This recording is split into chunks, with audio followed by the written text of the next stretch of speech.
Villagers. Hide the bear's cub, Mother Bear, begs this human baby. What this baby did put everyone in shock. If you love my content, consider supporting it with a super thanks. Every bit of your support helps us create even more amazing stories for you. The morning sun cast a golden glow over the small village of Pinewood, nestled at the edge of a dense forest. Wispy smoke curled from stone chimneys as villagers began their daily routines. In a small cottage with a thatched roof near the edge of the settlement, baby Lily Morgan cooed softly as she played with wooden blocks on the floor. Her mother, Emma, hummed a gentle lullaby while preparing breakfast, occasionally glancing at her 10-month-old daughter with a loving smile. Beyond the village boundary, among ancient trees and thick undergrowth, something stirred. A mother bear paced anxiously, her dark eyes scanning the tree line where the forest met the village. Her desperate grunts echoed through the woods as she moved back and forth, unwilling to venture too close to human dwellings but unable to leave. Something precious had been taken from her cub. "Did you hear that?" whispered Savannah Reed to her husband Jacob as they gathered water from the village well. "That bear has been circling for days now." Jacob nodded grimly. "Better that way. As long as Connor keeps that cub locked up tight, she won't dare come any closer." He filled their wooden bucket and cast a nervous glance toward the forest. "The hunters will be back from the northern valley soon. Then we'll decide what to do with them both." Behind the village storehouse, hidden from sight by stacked crates and barrels, a small wooden cage sat beneath a makeshift canopy. Inside, a frightened bear cub whimpered, pawing at the slats of its prison. Connor Adams checked the bindings once more before covering the cage with a thick cloth. "Quiet now," he muttered, though there was unease in his eyes. "We can't have your mother tearing through our homes looking for you." The villagers had found the cub wandering alone 3 days earlier, apparently separated from its mother during a thunderstorm. Instead of guiding it back to the forest, fear had driven them to capture and hide it. Bears had attacked their livestock before, and some remembered the terrible winter when old Thomas Hayes had been mauled while gathering firewood. Little Lily pushed herself up onto unsteady feet, drawn to the sounds coming from outside her cottage window. The mother bear's cries carried on the morning breeze, a mournful plea that seemed to speak directly to the baby's heart. Emma didn't notice her daughter toddle toward the half-open door, too busy kneading dough for the day's bread. The sun warmed Lily's face as she stepped outside, her tiny bare feet pressing into the cool earth. The desperate roars grew louder, and something inside the child stirred, a feeling she couldn't possibly understand but somehow knew was important. With determined, wobbly steps, she moved toward the back of the village, guided by both the bear's cries and a softer, more plaintive whimpering that no adult seemed to hear. Inside her cottage, Emma looked up suddenly. "Lily!" Her voice rose in panic as she noticed the empty space where her daughter had been playing. "Lily!" The village erupted into a frantic search as word spread that baby Lily had wandered off. Parents clutched their own children closer, casting fearful glances toward the forest edge where the mother bear continued her desperate patrol. But Lily hadn't gone toward the forest. Something else had caught her attention, a sound of sadness that pulled at her innocent heart. Step by unsteady step, she made her way behind the storehouse, drawn by the quiet whimpers coming from beneath the canopy. As the cloth covering the cage fluttered in the morning breeze, Lily caught a glimpse of something small and furry inside. Her eyes widened with wonder, and she reached out a tiny hand toward the trapped cub. The bear cub stopped whimpering and stared back at the human baby, their eyes meeting in a moment of pure, uncomplicated understanding. The mother bear's roars grew more urgent. Somehow, she knew her cub was no longer alone. Her massive paws dug into the earth as she paced faster, her nose lifted to catch any scent carried on the wind. There was something different now, a new presence near her baby. "Lily!" Emma's voice cracked with fear as she burst from their cottage, her heart hammering against her ribs. She ran toward the village center, eyes scanning desperately for any sign of her daughter. Has anyone seen Lily? Ethan Marshall, the village elder, emerged from his home at the commotion. His weathered face creased with concern as he approached Emma. "What's happened?" "It's Lily," Emma gasped, struggling to keep her voice steady. "She was playing inside just moments ago, and now she's gone." Ethan's expression darkened. With that bear so close, he didn't finish the thought. Instead, he raised his voice, calling to the gathering villagers. "Everyone, spread out. Search every corner of the village. The child must be found before she wanders into the forest." What no one realized was that the true danger wasn't in the forest, but hidden within their own village. A secret that had awakened something primal in the mother bear. As the villagers dispersed in their frantic search, baby Lily sat before the cage, her tiny fingers reaching through the wooden slats. The bear cub pressed its nose against her hand, a soft whine escaping its throat. Lily babbled, patting the cub's head with gentle, clumsy movements. The cub's eyes, dark and glistening with intelligence, watched her carefully. There was no fear in that gaze, only curiosity mirroring Lily's own. Behind the storehouse, hidden from the commotion in the village square, a shadow fell across the ground. Connor Adams had returned to check on his captive, only to freeze at the sight before him. A cold fear gripped his chest as he saw baby Lily seated before the cage, her small hand touching the dangerous wild animal within. "Don't move," he whispered, though whether to himself or the child, he wasn't sure. Slowly, he crept forward, calculating how to snatch the baby away without startling the cub into aggression. But as he approached, something in Lily's innocent interaction with the frightened animal made him hesitate. The cub wasn't snarling or biting at the baby's fingers. Instead, it seemed almost comforted by her presence, its earlier distressed whimpering now quieted to soft, curious snuffles. Connor watched, transfixed, as Lily giggled and the cub responded by pressing closer to the cage wall, seeking more of her gentle touch.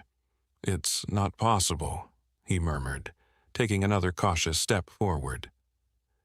Just then, Lily noticed the wooden latch that secured the cage door.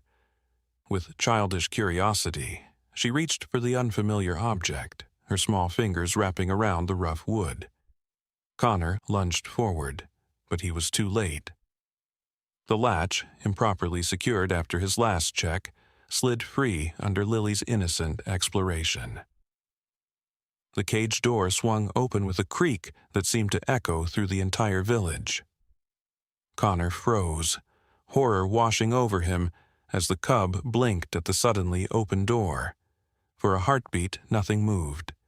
Then, with surprising gentleness, the cub stepped forward, brushing past Lily's outstretched hand and taking its first tentative steps to freedom. "No!" Connor's strangled cry finally broke free as he rushed forward, grabbing Lily and pulling her away from the escaping cub. His sudden movement startled both baby and bear.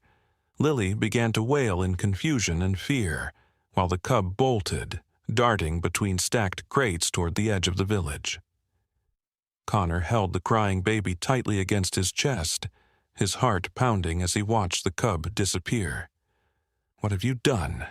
he whispered, though he knew Lily couldn't possibly understand. "What have we all done?" At the forest's edge, the mother bear went suddenly still. Her ears perked forward, and her nostrils flared as she caught a new scent. The familiar, beloved smell of her cub. A rumbling growl built in her chest, not of threat but of determination. With newfound purpose, she moved toward the village, no longer hesitating at the boundary that had held her back for days. Savannah Reed was the first to spot the approaching bear. "The bear!" she screamed, pointing toward the massive creature lumbering between the outermost cottages. "It's coming into the village!" Panic erupted as villagers scattered, some rushing to grab weapons while others hurried to secure their children inside their homes. Jacob Bennett seized a pitchfork, his knuckles white around its wooden handle. "Where's Connor?" he shouted above the chaos. "He was supposed to keep that cub hidden until the hunters returned." Emma pushed through the crowd, her eyes wild with terror. "My baby! Has anyone found Lily?" As if in answer to her desperate question, Connor emerged from behind the storehouse, Lily clutched protectively in his arms. The baby continued to cry, her face red and tear-streaked. Emma ran toward them, relief flooding her features, but Connor's expression stopped her cold. "The cub," he said, his voice barely audible over the village's panic. "It's escaped." Understanding dawned on Emma's face, quickly followed by horror as she connected the pieces. "The mother is coming for her baby," Connor finished grimly, passing Lily to her mother's waiting arms. "And now she's in our village." The massive bear lumbered through the settlement, ignoring the panicked humans who fled before her. Her focus was singular, finding her cub. She paused, lifting her head to sniff the air, then continued with determined steps toward the storehouse. "We need to get everyone to safety," Ethan ordered, his authoritative voice cutting through the chaos. "Move toward the meeting hall, now." But even as the villagers began to comply, gathering at the large stone building in the center of their settlement, a new sound cut through their fearful murmurs. The high-pitched call of the bear cub, emerging from its hiding place among the crates and barrels. The mother bear's response was immediate. With surprising speed for her size, she charged toward the sound, powerful muscles propelling her forward with unstoppable force. "She'll destroy everything looking for that cub," Jacob said, raising his pitchfork. Several men formed a line beside him, their faces grim with determination. "We have to drive her back before someone gets hurt." "No." The unexpected objection came from Connor, who stepped forward, placing himself between the armed villagers and the bear's path. "This is our fault. We took her cub." Jacob's expression hardened. "Move aside, Connor. That's a wild animal. It doesn't understand reason or mercy." "But it understands love," Connor replied, his voice steadied despite his fear. "It understands what it means to protect its child." The standoff might have ended in tragedy if not for what happened next. Emma, still clutching Lily to her chest, gasped as her baby suddenly squirmed in her arms, reaching out toward the mother bear with curious, unafraid hands. "Bah!" Lily called out. A sound that wasn't quite a word, but carried an unmistakable note of recognition. Then, to everyone's astonishment, the mother bear stopped her charge. Her dark eyes fixed on the human baby, and something passed between them. A silent communication that transcended species. The great beast lowered herself slightly, a rumbling sound emerging from her throat that wasn't quite a growl. In Emma's arms, Lily continued to reach toward the bear, babbling softly as if trying to tell her something important. And perhaps she was, in the innocent language that only the purest hearts could understand. "She's trying to help," Emma whispered, a realization dawning that seemed impossible and yet undeniable. "Somehow, she knows." The cub chirped again from its hiding place, drawing its mother's attention back to her search. With one last meaningful look at the human baby, the bear turned away, moving with more deliberate, careful steps toward her calling cub. The villagers watched in stunned silence as mother and cub finally reunited in the space between two cottages. The larger bear gently nuzzled her baby, checking it over with careful sniffs and soft licks. The cub climbed onto her back, settling securely between her shoulder blades, and the mother bear turned toward the forest. What happened next would be retold in Pinewood for generations to come. Instead of fleeing immediately to the safety of the trees, the mother bear paused. She turned her massive head toward the humans who still stood frozen in disbelief. Her eyes found Lily once more, and then, in a gesture that left even the most skeptical villagers speechless, she dipped her head low in what could only be described as a bow of gratitude. Lily laughed, a bright, joyful sound that broke the spell of silence. She waved her tiny hand at the departing bears, seemingly understanding something that the adults around her were only beginning to grasp. As the bears disappeared into the forest, the villagers gathered around Emma and Lily, their faces reflecting wonder and newfound respect. "In all my years," Ethan said softly, his weathered hand coming to rest on Lily's small head, "I've never seen anything like this. This child has taught us something today." Connor stepped forward, shame evident in his downcast eyes. "I was wrong to keep the cub.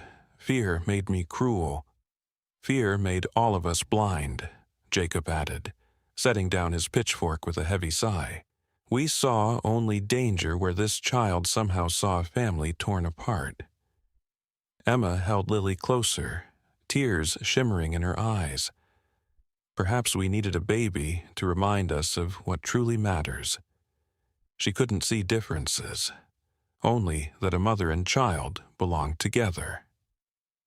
As the villagers dispersed, returning to homes that had been threatened but ultimately spared, a strange calm settled over Pinewood. The story of how baby Lily reunited a mother bear with her cub would soon spread to neighboring villages, growing with each telling until it became something of a legend. But for those who had witnessed it firsthand, no embellishment was needed. They had seen the truth in its purest form, that compassion could bridge even the widest divides, and that sometimes it took a child to lead the way. That night, as Emma rocked Lily to sleep, she noticed something unusual outside their cottage window. A small pile of berries, freshly picked and carefully arranged, sat on the windowsill. Beside them lay a perfect honeycomb, golden and glistening in the moonlight. Emma smiled, knowing there would be no more fear between the forest and the village, not as long as they remembered the lesson Lily had taught them all. But not everyone in Pinewood was ready to embrace this new understanding. Michael Hayes, the village's most respected hunter, had been away with several others tracking deer in the northern valley when the remarkable events unfolded.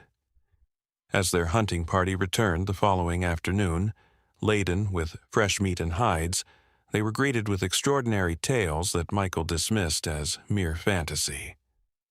"A baby communicating with a wild bear," he scoffed, setting down his hunting bow in the meeting hall where the villagers had gathered to welcome the hunters home. "And you let the beast walk away? Have you all lost your senses?" Ethan stepped forward, his calm demeanor a stark contrast to Michael's agitation. "I understand your disbelief, Michael. Had I not witnessed it myself, I would share your doubts. But what happened yesterday cannot be explained away so easily." Michael's eyes narrowed as he surveyed the nodding villagers. His gaze finally settled on Connor, who stood at the back of the gathering, uncharacteristically quiet. "You were responsible for keeping that cub secured. What happened?" Before Connor could respond, Emma spoke up, Lily balanced on her hip. "My daughter happened, Michael. She showed us a better way than fear and cages." Michael's weathered face hardened. 20 years earlier, his father had been killed by a bear while hunting alone in the deep forest. That loss had shaped his entire life, fueling a hatred for the forest predators that no single incident could easily erase. A child cannot understand the danger these animals pose. One peaceful encounter doesn't change their nature. Perhaps it doesn't change their nature, Jacob Bennet replied thoughtfully, surprising many who knew him as Michael's usual ally in matters of village security. But it might change how we understand their nature. Michael shook his head dismissively. The tracks we found in the northern valley tell a different story. A larger bear, not your mother bear, but something bigger, has been ranging closer to our hunting grounds. 3 sheep from the West Ridge settlement were killed last week. He looked around the hall, his voice growing lower, more intense. This isn't over, not by a long measure. As the gathering dispersed, an undercurrent of unease rippled through Pinewood. The magical moment of understanding between species had not erased generations of fear, at least not for everyone. That night, as families gathered around their hearths, the village found itself divided between those who believed in Lily's miracle and those who sided with Michael's caution. 3 days passed in relative peace. Emma noticed that every morning new offerings appeared on her windowsill, never large, but always meaningful. One day it was a perfect feather from a blue jay, the next a cluster of wild strawberries still clinging to their stems. Though she never saw who left these gifts, she suspected their origin, and her heart warmed at the thought of the mother bear's continued gratitude. On the 4th morning, Savannah Reed pounded urgently on Emma's door just after sunrise, her face flushed with excitement and concern. "Emma, you must come quickly. The bear is back, with her cub." Emma hurried outside, Lily in her arms, to find a small crowd gathered at the village edge. There, at the boundary where forest met settlement, stood the mother bear, her cub playfully tumbling at her feet. But something was wrong. Even from a distance, Emma could see that the mother bear's posture was tense, her movements stiff and pained. "She's injured," Connor observed, his voice hushed as they watched the massive creature from a cautious distance. A dark stain matted the fur on the bear's flank, and she favored her right foreleg as she moved. "Looks like a hunter's arrow," Jacob said grimly, noting the way the bear periodically turned to lick at her wound. Though not a clean shot, just enough to wound, not kill. Emma felt Lily squirm in her arms, the baby's attention entirely captured by the bears at the forest edge. "Bah!" Lily called out, the same sound she had made during their previous encounter. The mother bear's head lifted, her dark eyes finding the familiar human child with unmistakable recognition. "She came to us," Emma whispered, a realization dawning that seemed both impossible and perfectly logical. "She's seeking help." Michael stepped forward from the gathering crowd, his bow gripped tightly in one hand. "She's seeking an easy meal is what she's doing. A wounded predator is the most dangerous kind." "No," Emma said firmly, securing Lily more tightly in her embrace as she took a step toward the injured animal. She remembers what happened here. She remembers that Lily helped her cub. Michael moved to block her path. "This is madness, Emma.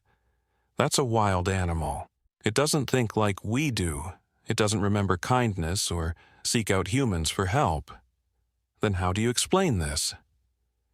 Emma gestured toward the windowsill of her cottage, where the daily gifts had been appearing. "She's been leaving offerings, thanking us." A murmur ran through the gathered villagers. Some had noticed similar small treasures appearing at their own homes. Perfect pine cones, unusual stones, fresh herbs that didn't grow in the village gardens. Michael hesitated, his certainty wavering as he looked between the injured bear and the villagers who seemed increasingly convinced of Emma's interpretation. In that moment of indecision, something unexpected happened. The bear cub, perhaps growing impatient with the standoff, suddenly darted forward. Before anyone could react, it had scampered halfway to the gathered humans, its innocent curiosity overriding any natural caution. "Get back!" Michael shouted, raising his bow instinctively. "No!" Several voices cried out at once, but it was Lily's reaction that changed everything. The baby squirmed with such sudden intensity that Emma nearly dropped her. Lily's small arms reached out toward the approaching cub, her face lit with joyful recognition. And in Emma's moment of surprise, Lily managed to slip from her grasp, landing with a soft thud on the ground. Before any adult could intervene, Lily was tottering toward the bear cub on unsteady legs, grinning and babbling excitedly. The two infants, one human, one bear, met in the space between their families, each greeting the other with curious touches and uninhibited joy. The mother bear watched intently, her massive body tense but making no move to charge. The villagers held their collective breath, frozen in a moment that seemed suspended between wonder and terror. "Don't move," Ethan whispered to Michael, whose bow remained half raised. "Just wait." The cub and baby sat together in the grass, Lily's small hand patting the cub's head in the same gentle way she might touch a village dog. The cub responded by rolling playfully onto its back, revealing a soft belly and throat in a display of complete trust that left even Michael speechless. Then, with cautious, painful steps, the mother bear approached. The villagers tensed, but Emma raised a hand, somehow certain that no harm would come to her daughter. The massive bear lowered her head to sniff at Lily, who reached up fearlessly to touch the animal's broad nose. "She's asking for our help," Emma said softly, taking a careful step forward. "She remembers Lily's kindness, and she's in pain." Connor was the first to nod in agreement. "The wound needs cleaning and herbs to prevent festering. I've treated injured horses before. Perhaps the knowledge isn't so different." Michael slowly lowered his bow, his face a complex mixture of lingering fear and dawning wonder. "This goes against everything I've ever known about these creatures." "Perhaps that's exactly why it matters," Ethan replied, placing a weathered hand on the hunter's shoulder. "Some beliefs deserve to be challenged." What followed tested the courage of everyone in Pinewood. Under Connor's guidance, a small group of villagers approached the injured bear, who remained surprisingly docile as they examined her wound. The arrow had torn through muscle, but missed vital organs, a painful injury but one that could heal with proper care. Savannah fetched healing herbs from her garden, while Jacob brought clean cloths and a bucket of fresh water. With extraordinary patience on both sides, they cleaned the wound, applied a poultice of herbs, and wrapped the bear's flank in linen bandages. Throughout the tense procedure, Lily and the bear cub remained together nearby, engaged in a play that bridged the seemingly unbridgeable gap between their species. Occasionally, the mother bear would turn to check on them, her dark eyes revealing an intelligence and trust that challenged everything the villagers had believed about forest predators. As the impromptu medical team finished their work, Michael approached cautiously, kneeling before the injured bear with his bow laid flat on the ground, a gesture of peace and humility that spoke volumes to those who knew his history. "This arrow," he said, examining the broken shaft they had removed from the bear's flesh, "isn't one of ours. The fletching is different. Red feathers bound with black thread." His expression darkened with concern. "This came from the Westridge settlement." Emma frowned. "Why would they be hunting so close to our territory?" "That's what troubles me," Michael replied, rising to his feet. "According to the old boundaries, they shouldn't be hunting here at all." A new concern spread through the gathered villagers. The Westridge settlement had always been more aggressive than Pinewood, expanding their hunting grounds yearly, despite agreed-upon borders. If they were now pursuing game, or bears, this close to Pinewood, it signaled a troubling shift in the delicate balance between the two communities.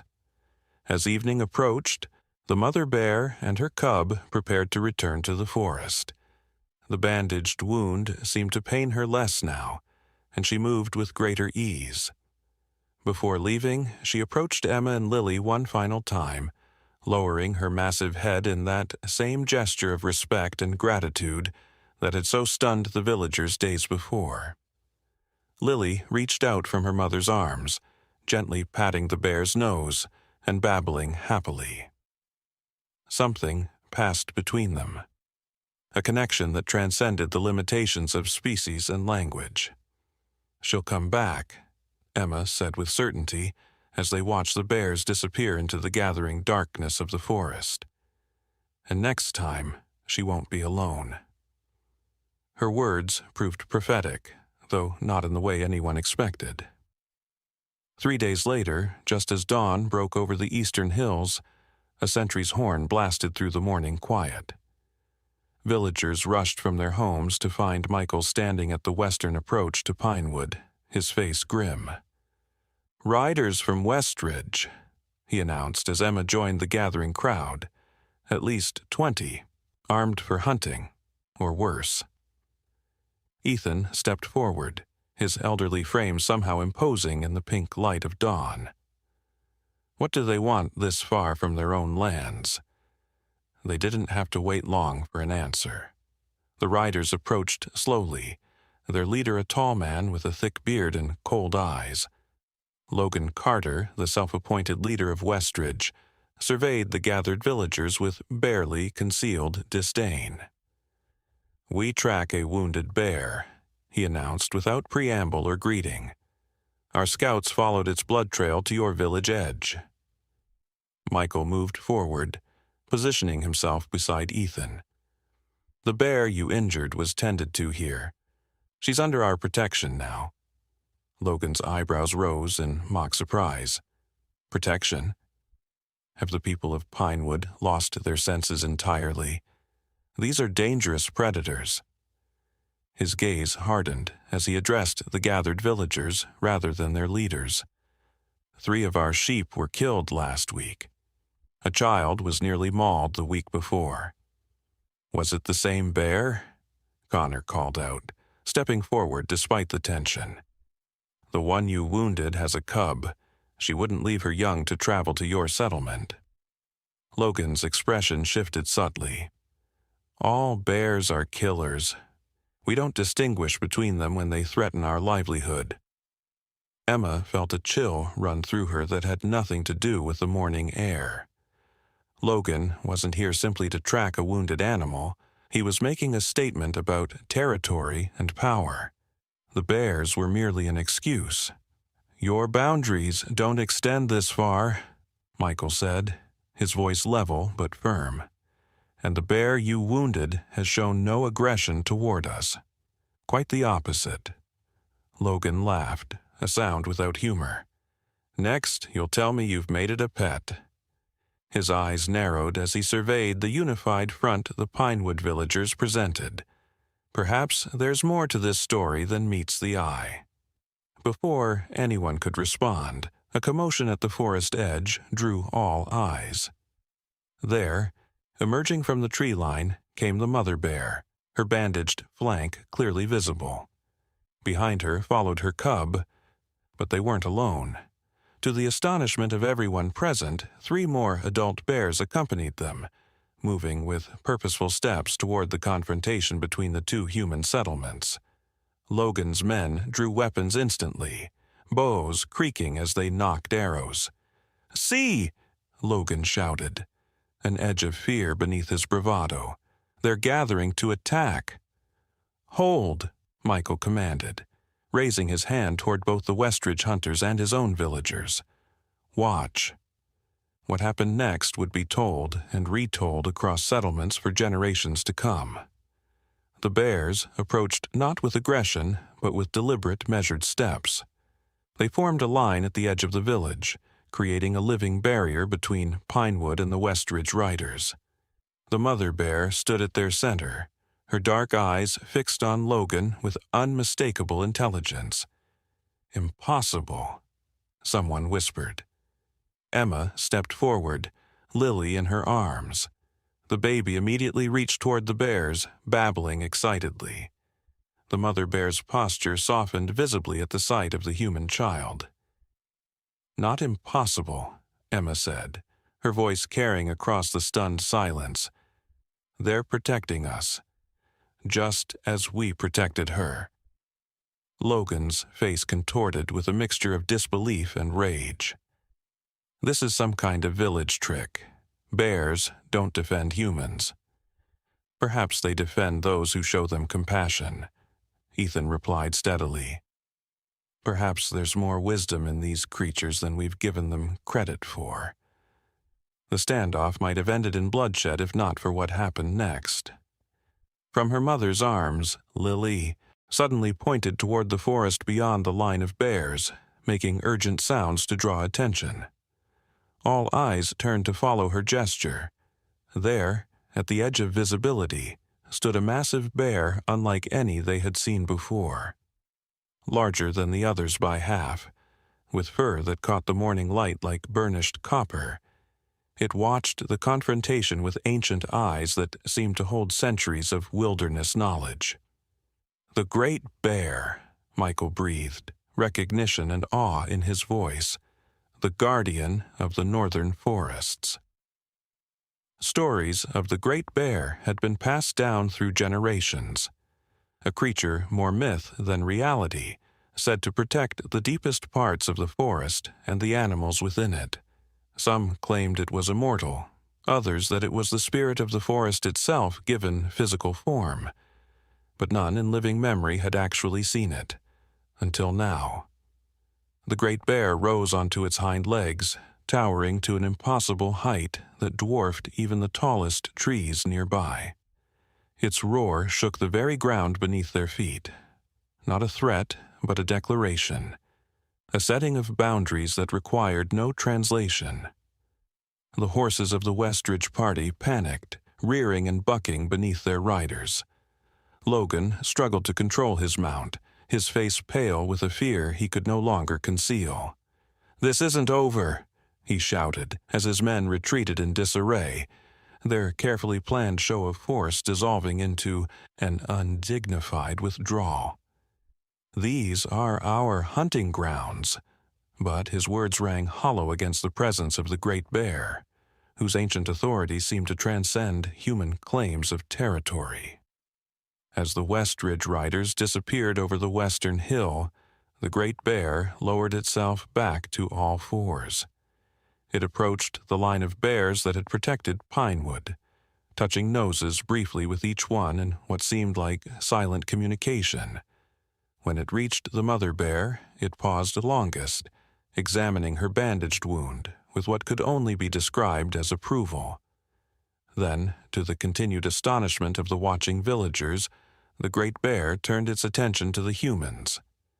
Its gaze passed over each face, seeming to look into souls rather than mere features, until finally resting on Lily, still held in Emma's protective embrace. The baby showed no fear, only wonder. She reached out a tiny hand toward the massive creature, and to everyone's amazement, the Great Bear lowered its enormous head until Lily could touch its muzzle. A collective gasp rose from the villagers as they witnessed something none had thought possible. A communion between the most innocent of humans and the most powerful guardian of the wilderness. The Great Bear's eyes, amber pools of ancient wisdom, held Lily's gaze for a long moment. Then it backed away slowly, turned with surprising grace for such a massive creature, and led the other bears back toward the depths of the forest. The mother bear and her cub were the last to leave, looking back one final time at the village that had changed their fate, and had been changed in return. As the bears disappeared among the trees, a profound silence fell over Pinewood. It was Michael who finally spoke, his voice hushed with newfound humility. "All my life, I've hunted in these forests," he said, believing I understood the way of things. I was wrong. He turned to face his fellow villagers, his expression open and transformed. Today, a baby taught us that there are bonds possible between creatures that go deeper than our fears would allow us to see. Emma held Lily closer, tears shimmering in her eyes. This is just the beginning, isn't it? Ethan nodded, his weathered face serene with the wisdom of his years. The beginning of a new way of living alongside the forest, not in fear of it. He looked toward where the bears had vanished, a small smile lifting the corners of his mouth. And perhaps the beginning of a protection more powerful than walls or weapons could ever provide. In the months that followed, the relationship between Pinewood and the forest deepened in ways no one could have predicted. The bears became regular visitors, often bringing gifts from the wilderness. Honey, rare herbs, even warning of storms before they broke over the valley. Children no longer feared the forest edge, and hunters developed new rituals of respect, taking only what was needed and always leaving offerings of thanks. Lily grew into a toddler who spoke to the bears as easily as to her human playmates, becoming a bridge between worlds that had once seemed impossibly separate. When she took her first confident steps without assistance, it was toward the mother bear and her growing cub, who visited each new moon without fail. The threatened attack from Westridge never materialized. Whether deterred by the protection of the Great Bear or by the newfound unity of Pinewood, Logan Carter kept his distance, though his resentment smoldered like banked coals, waiting for a chance to flare again. For Pinewood had discovered something powerful, that compassion could create bonds stronger than fear, and that wisdom sometimes came from the most unexpected sources. The day a baby freed a bear cub had changed everything, opening a door between worlds that would never fully close again. And on quiet nights when the moon hung full above the valley, those with attentive ears could sometimes hear a distant roar echoing from the deepest part of the forest. The voice of the Great Bear, reminding both humans and animals of the ancient covenant they now shared, to protect each other, to respect boundaries, and to remember that the greatest strength often came from the smallest acts of kindness. 3 winters passed in relative peace. Lily grew from a toddler into a spirited 4-year-old with wild auburn hair and eyes that seemed to hold secrets beyond her years. The mother bear and her cub, now nearly full-grown, continued their monthly visits, though they maintained a respectful distance as the cub matured. The bears would emerge from the forest edge, wait for Lily to notice them, and then sit patiently as the little girl ran to greet them, always under the watchful eyes of her parents and the village guardians. The relationship between Pinewood and the forest had flourished in ways nobody could have predicted.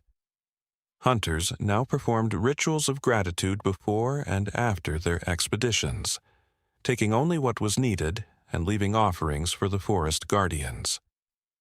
Children were taught to recognize bear signs and to respect rather than fear the great creatures.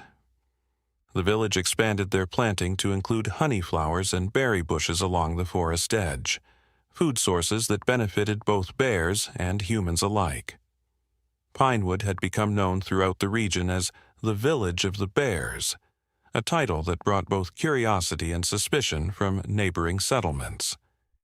Traders who passed through told tales of the child who spoke with bears and the great copper-furred guardian that protected the forest boundaries. Some scoffed at these stories as mere fantasy, while others traveled days just to witness the unique harmony for themselves. Yet, beneath this peaceful surface, trouble was brewing. The Westridge settlement under Logan Carter's leadership had grown more militant with each passing season. Whispers reached Pinewood of weapons being stockpiled, of hunters traveling in ever larger groups, of boundaries being tested and resources being harvested far beyond what was sustainable.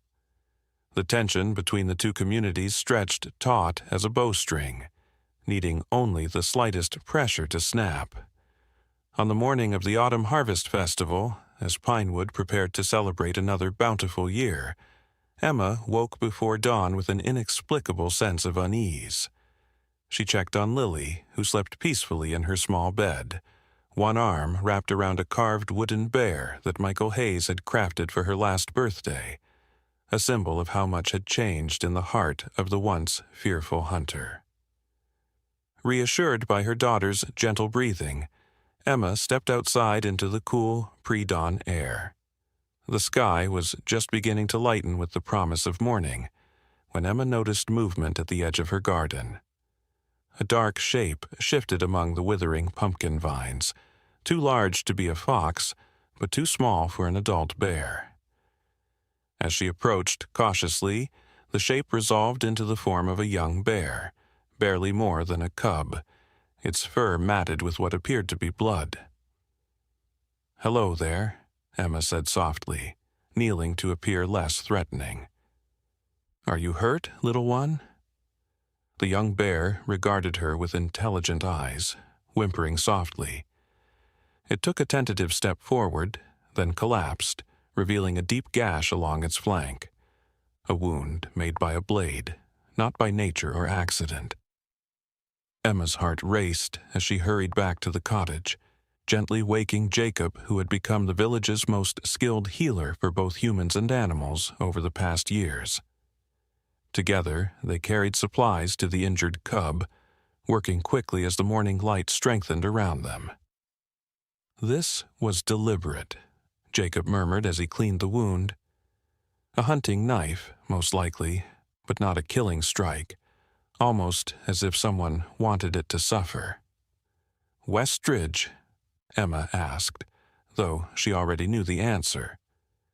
Jacob nodded grimly. "The wound pattern matches others we've seen. Logan's men have been growing bolder, more cruel." He applied a poultice of herbs to the gash, his hands gentle despite the anger in his voice. "But why send an injured cub into our village? What purpose could that serve?" The answer came with the rising sun, as Ethan's voice called out from the village center, urgent and strained. "Everyone, gather!" Quickly. Emma and Jacob exchanged worried glances, finished bandaging the young bear, and hurried toward the meeting hall. The injured cub followed them weakly, unwilling to be left alone.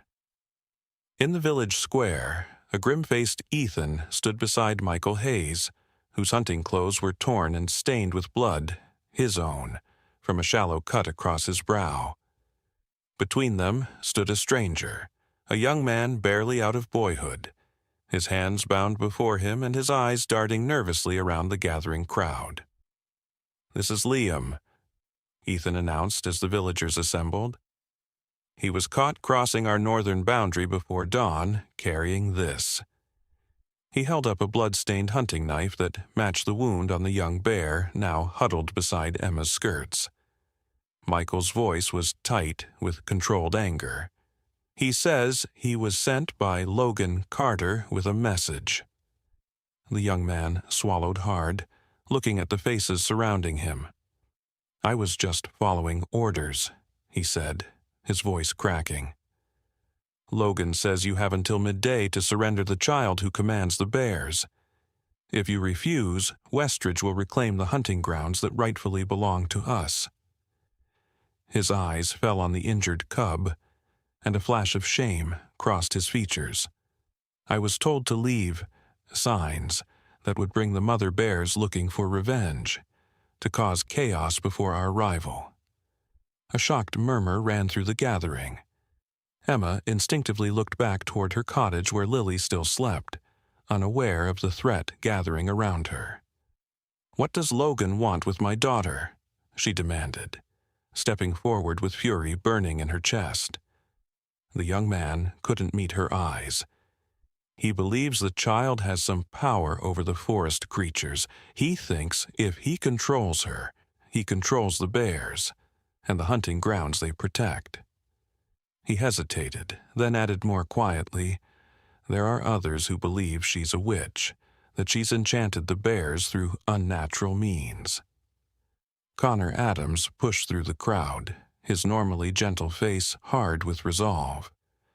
"Then Logan Carter's even more of a fool than I thought. Lily has no powers, only an innocent heart that saw beyond our fears."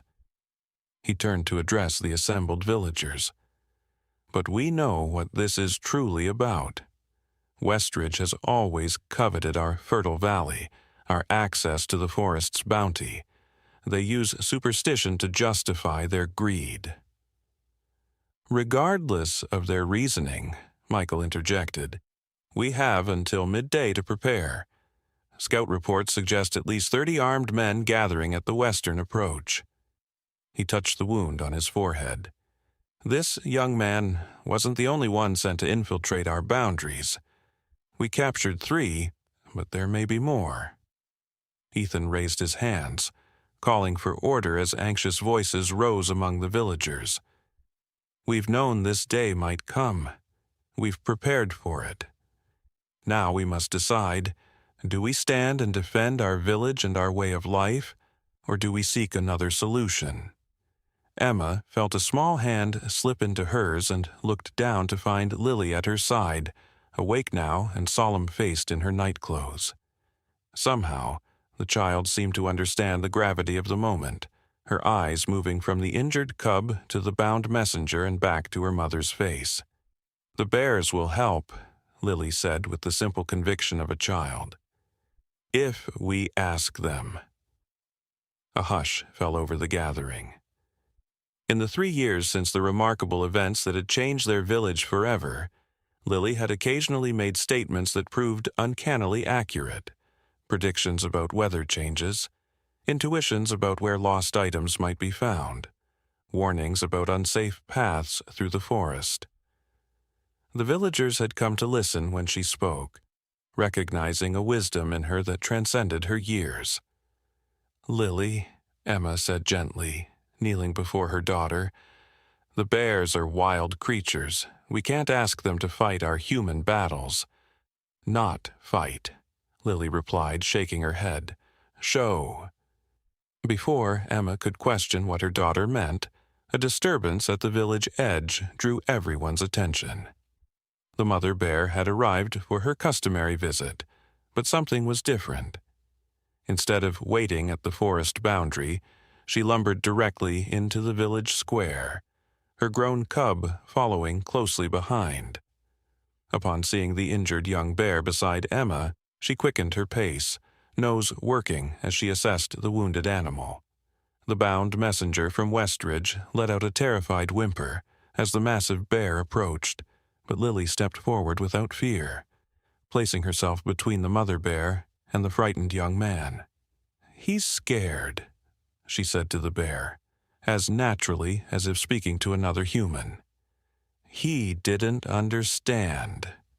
To the continued amazement of everyone, even those who had witnessed Lily's unusual relationship with the bears for years, the mother bear seemed to consider the child's words. She sniffed at the messenger, who trembled but held still at Michael's warning gesture, then turned her attention to the injured young bear. After a thorough examination that involved gentle nosing and soft woofing sounds, the mother bear did something unexpected. She rose onto her hind legs, not in threat, but as if to address the assembled villagers, and let out a roar that echoed across the valley. The sound held no aggression, but rather seemed like a call, a summoning. "She's calling the others," Lily said matter-of-factly, as if this were the most natural development in the world. Emma exchanged glances with Ethan and Michael. "Others?" she asked her daughter. Lily nodded, her face serious beyond her years. "The Forest family." Within the hour, the meaning of Lily's words became clear. Bears began to emerge from the forest. Not just 1 or 2, but dozens. They gathered at the edge of the village, a silent, impressive assembly of power and wildness that left even the most courageous villagers awestruck. Among them walked the great copper-furred bear, massive and regal, its ancient eyes surveying the human settlement with inscrutable wisdom. "I've never seen so many together," Connor whispered, voicing what everyone was thinking. "This isn't natural bear behavior." "Perhaps," Jacob replied thoughtfully, "we don't truly know what natural bear behavior is. Perhaps our ancestors were too quick to see them as mindless beasts rather than intelligent beings with their own societies." As the morning progressed and the midday deadline approached, Pinewood transformed.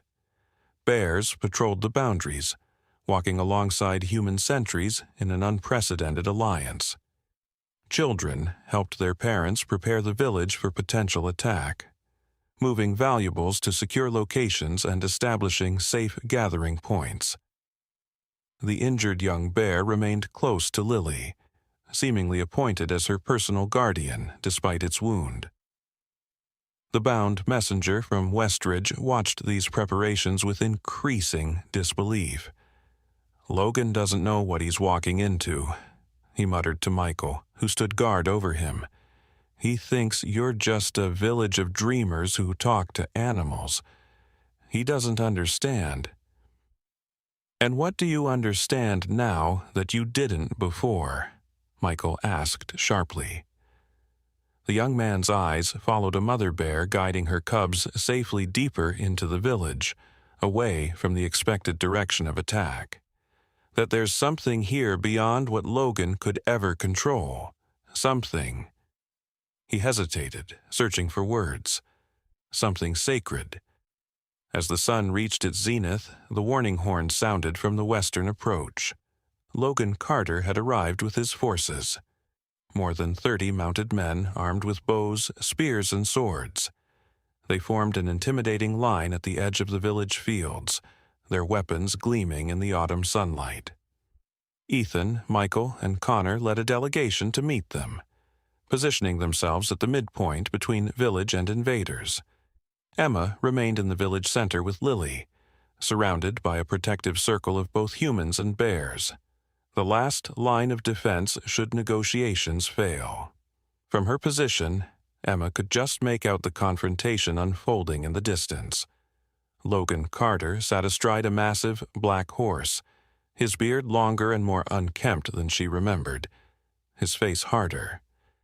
He gestured emphatically as he spoke with Pinewood's representatives, occasionally pointing toward the village where bears could clearly be seen moving among the cottages.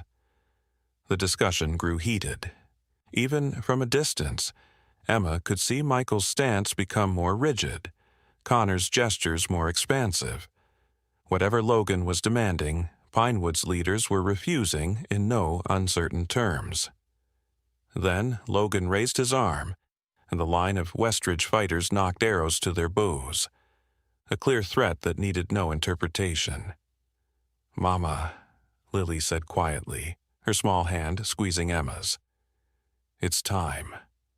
Before Emma could ask what her daughter meant, Lily stepped forward, gently breaking away from the protective circle. The mother bear and her grown cub moved alongside her, flanking the child like guardians. The injured young bear limped after them, determined not to be left behind. "Lily, no!" Emma cried, lunging forward only to be stopped by Jacob's restraining hand. "Wait," he urged, his eyes fixed on the remarkable procession. "Look!" From every corner of the village, bears were converging, not in chaotic movement but in ordered formation, creating a living corridor through which Lily walked. The sight was so extraordinary that even the most pragmatic villagers felt a shiver of something ancient and primal move through them. This was beyond human understanding, a moment when the boundary between the natural and the supernatural seemed to blur. Logan Carter and his men saw it too, the approaching bears, moving with purpose and unity, the small child walking among them as naturally as if born to their kind, and behind her, emerging from the forest edge with deliberate steps that shook the very earth, the great bear, larger than any had remembered, its copper fur blazing like fire in the midday sun. Some of the Westridge men lowered their weapons in awe. Others raised them higher in fear.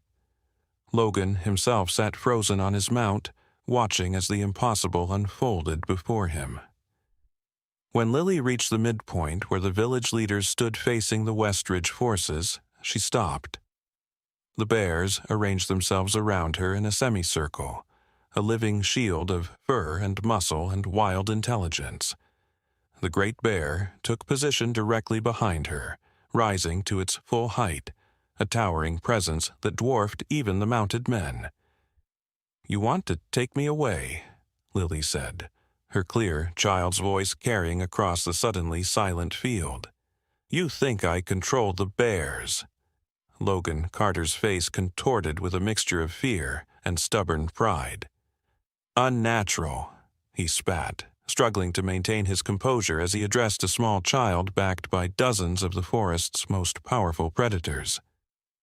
"This alliance between human and beast goes against the natural order.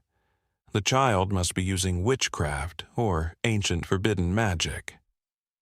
Lily shook her head, a gesture so innocently human amid the wild grandeur surrounding her that it struck a chord of recognition in even the most hardened hearts among the Westridge forces. "I don't control them," she said simply. "I listen to them, and they listen to me." As if to emphasize her point, the great bear lowered its massive head until it rested gently against Lily's shoulder, a gesture of such tenderness from such a powerful being that several of Logan's men gasped audibly. "The forest doesn't belong to humans," Lily continued, speaking wisdom far beyond her years. "And it doesn't belong to bears. We all belong to the forest." A murmur ran through both groups, Pinewood villagers and Westridge fighters alike. There was something in the child's words that resonated with an older truth, a knowledge that humans had perhaps once possessed, but had forgotten across generations of seeing nature as something to be conquered rather than partnered with. Logan Carter's face flushed dark with anger and embarrassment. "Enough of this foolishness. We came for hunting rights, not philosophy from a witch child." He raised his sword, signaling to his men, "Take the girl. Kill any bear that interferes." What happened next would be debated for generations, with each telling growing more elaborate than the last. Some would say the earth itself intervened, while others would attribute it to the collective will of the bears, channeled through their ancient guardian. Whatever the explanation, the result was undeniable. As the Westridge fighters prepared to charge, a sound unlike anything human ears had ever heard rolled across the field. Not quite a roar, not quite a rumble, but something that seemed to emanate from the earth itself. The great bear had opened its massive jaws, but the sound that emerged transcended anything a single creature could produce. It was as if the forest itself had found voice through its most powerful guardian. The ground trembled beneath their feet. Birds erupted from trees in swirling, panicked clouds. And from the depths of the forest behind Pinewood, shadows moved, far larger than bears, far more ancient in aspect. Logan's horse reared in terror, nearly unseating him. The other mounts followed suit, many throwing their riders before bolting back toward Westridge. Those men still seated struggled to control their panicked animals, while those thrown picked themselves up from the ground, weapons forgotten as they stared in disbelief at what approached from the forest depths. Forms took shape among the ancient trees, massive silhouettes that seemed to shift between animal and something else entirely. Some resembled bears of impossible size, others took forms unknown to human experience. Antlered shadows with too many limbs, winged shapes that blocked the sun as they passed overhead, sinuous presences that moved through earth as if it were water. "The old ones," whispered Connor, his voice barely audible above the continuing earth song of the great bear. "The first guardians.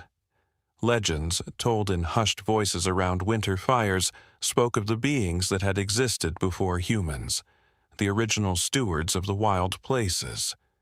Most dismiss these tales as mere fantasy, attempts to explain natural phenomena through storytelling. But in this moment, as ancient presences gathered at the edges of human perception, such dismissals rang hollow. Logan Carter's remaining forces broke ranks, fleeing in disarray back toward Westridge. Only Logan himself remained, his face ashen as he stared at the manifestations gathering around Lily and the Great Bear. His sword hung limply from his hand, all thoughts of conquest forgotten in the face of powers far beyond his comprehension. "What are you?"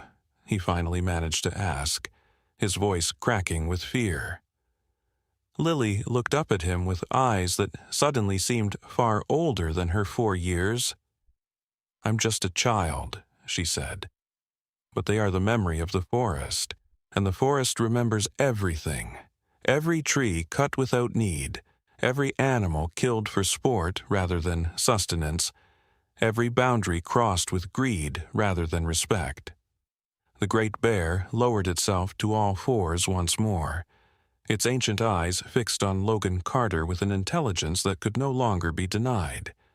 It made no move to attack, no threatening gesture.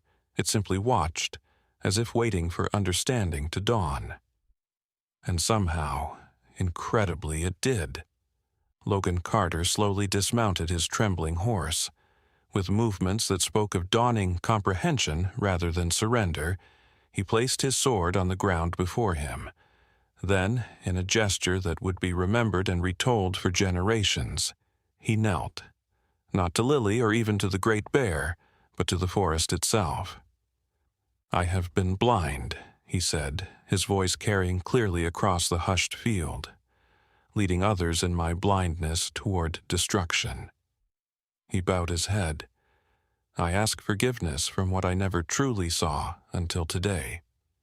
The shadows at the forest edge seemed to pulse once, then began to recede, withdrawing back into the depths from which they had emerged. The earth song faded gradually, leaving behind a silence so profound it seemed almost solid. Lily stepped forward, crossing the space that had separated the two human factions. She stood before the kneeling leader of Westridge, a child facing a grown man humbled by forces beyond his control. "The forest forgives," she said, placing a small hand on his bowed head. "But it doesn't forget. You must learn a new way." Logan Carter looked up, his face transformed by an experience that had broken through decades of certainty about humanity's place in the natural order. "Teach us," he said simply. And so began the Great Reconciliation, as it would later be called. Not just between Pinewood and Westridge, but between humans and the wild world they had for so long seen as separate from themselves. Under Lily's guidance, a child who somehow served as interpreter between species, a new covenant was formed.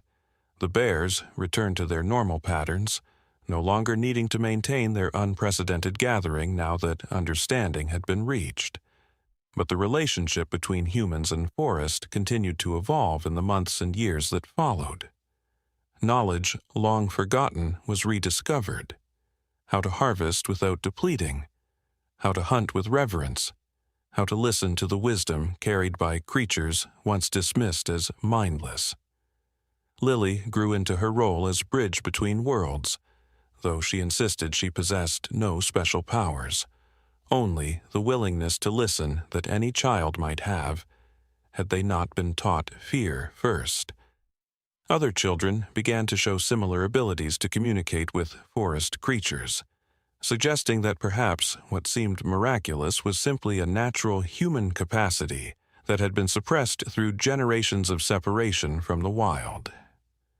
Emma watched her daughter's development with a mixture of pride and wonder, never forgetting that it had begun with one simple act of compassion. A baby who had freed a bear cub, bridging a divide that had seemed insurmountable. Each night, as she tucked Lily into bed, she would kiss her forehead and whisper, "Remember the beginning," to which Lily would always reply, "Every end is just another beginning." As winter settled over the valley, transforming the landscape with crystalline beauty, a new tradition was established. On the night of the longest darkness, when cold gripped the land most fiercely, the villages of Pinewood and Westridge would gather together at the forest edge. There, with Lily leading the ceremony despite her young age, they would light a great bonfire and leave offerings for the forest guardians. Honey, fresh bread, carved tokens of gratitude. And sometimes, if the night was clear and the stars burned bright enough overhead, shadowy forms would gather just beyond the firelight's reach. Bears standing watch, deer observing with liquid eyes, wolves maintaining respectful distance, and occasionally, rarely, something larger moving among the ancient trees. The great copper-furred bear would appear, acknowledging the human gathering with a dignity that commanded equal respect in return. In those moments, with the boundary between human and wild so transparent it seemed to disappear entirely, the villagers would remember the day everything changed. How a baby's compassion had awakened something long dormant in both human hearts and in the deeper consciousness of the forest itself. How fear had given way to understanding, and how understanding had blossomed into a partnership that enriched both worlds. Lily would grow to adulthood with this story woven into the fabric of her being, not as legend but as lived experience. She would eventually become the keeper of forest knowledge, training others to maintain the delicate balance between human needs and wild preservation.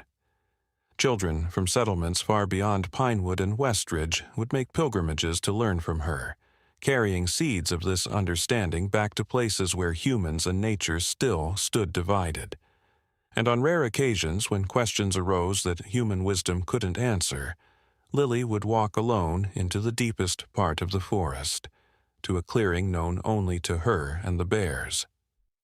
There, it was said, the great copper-furred guardian would meet her, and together they would commune in a language without words, but rich with meaning. The original tongue shared by all living things before separation had created the illusion of difference. The story of the baby who freed the bear cub would be told and retold, growing with each generation until it attained the resonance of myth. Yet, unlike most myths, its truth remained alive in the practices of the forest settlements, in the relationships maintained between species, in the wisdom passed from elders to children about the sacred covenant between all living things.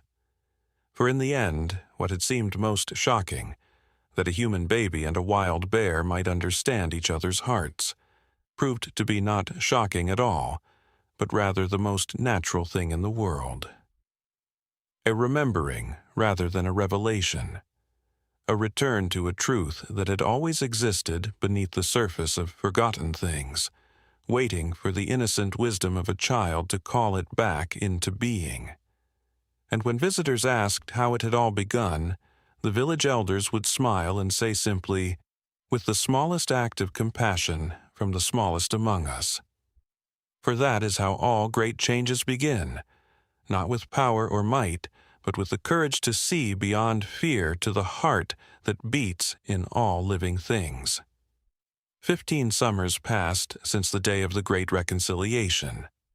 The valley had flourished under the new covenant between humans and forest, becoming a place of extraordinary abundance and harmony.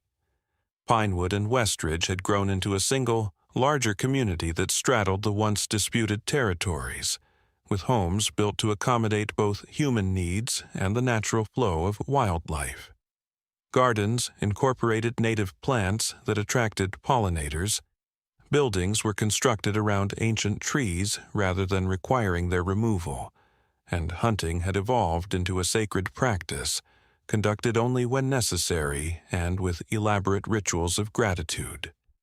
Lily Morgan had blossomed into a young woman of 19, tall and graceful with the same wild auburn hair she'd had as a child, though she now wore it braided with feathers and small carved wooden beads. Her eyes, once filled with childish wonder, now carried a depth that spoke of wisdom beyond ordinary human experience. She had become the valley's keeper of forest knowledge, responsible for maintaining the delicate balance between human settlement and wild spaces. On the morning of the summer solstice, the longest day of the year, and a time of great celebration in the valley, Lily woke before dawn with an unsettled feeling in her chest. Outside her window, which was always left open regardless of weather, a soft whuffing sound drew her attention. The mother bear, now elderly with gray frosting her muzzle, stood in the garden. Though the original bear cub had long since grown and established his own territory deeper in the forest, his mother had remained a constant presence in Lily's life, a living reminder of the bond that had changed everything. "What is it, old friend?" Lily asked softly, crossing to the window. The bear's eyes, still bright despite her advanced years, held an urgency that Lily had learned to recognize. Something was wrong in the forest. Lily dressed quickly in leather leggings and a simple linen tunic, gathering her medicine pouch and the carved staff that marked her position as keeper. Her mother, Emma, now in her 40s with silver, streaking her once dark hair, looked up from where she was kneading dough for the solstice feast. "You're leaving?" she asked, though it wasn't really a question. After years of watching her daughter respond to the forest's needs, Emma had learned to recognize the signs. "The celebrations begin at midday." "I'll be back," Lily promised, kissing her mother's cheek. The mother bear came calling. "Something disturbs the balance." Emma nodded, concern flickering in her eyes. "Take Connor's son with you. Aiden has been eager to learn more of your forest ways." Lily hesitated. Aiden Adams had indeed expressed interest in becoming her apprentice, showing an aptitude for understanding animal behavior and forest ecology that reminded Lily of her own childhood gifts. But at 16, he still carried the impulsiveness of youth, sometimes rushing into situations without the patience that forest work required. "This may be dangerous," she said finally. Emma smiled knowingly. "All the more reason to have someone watching your back. Besides, the boy needs to learn, and there's no better teacher than necessity." Reluctantly, Lily agreed, stopping at Connor's home on her way to the forest edge. Connor himself had become the village's chief builder, developing techniques for creating dwellings that worked with rather than against the natural landscape. His son, Aiden, had inherited his father's clever hands, but possessed a wilder spirit that drew him toward Lily's work as keeper. "A forest calling?" Aiden asked eagerly when Lily explained her mission, his green eyes lighting with excitement. "On solstice morning? This must be important." "Important enough to potentially miss the celebrations," Lily warned, testing his commitment.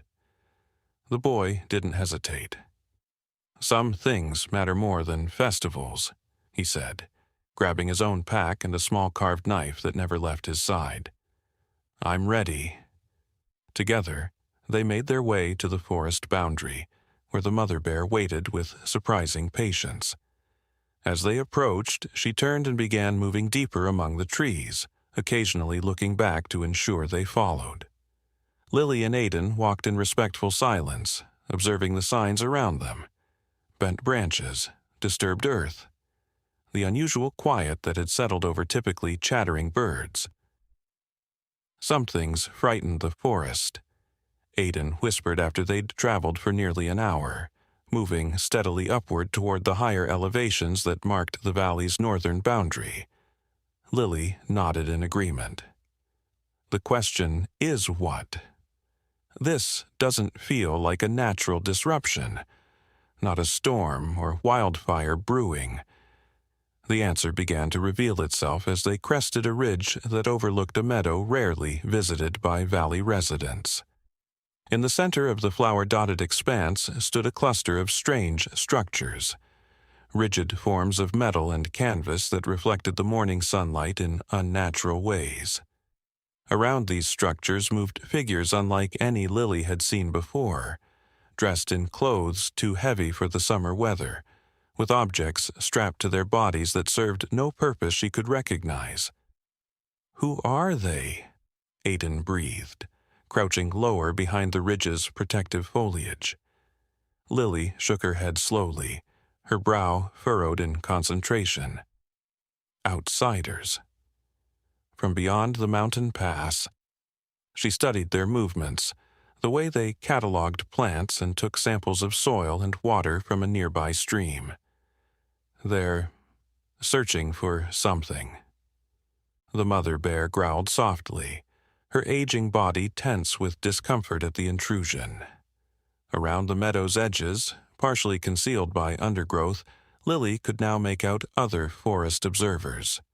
Wolves sitting unnaturally still, a pair of lynx with alert ears, several younger bears maintaining cautious distance from the strange encampment.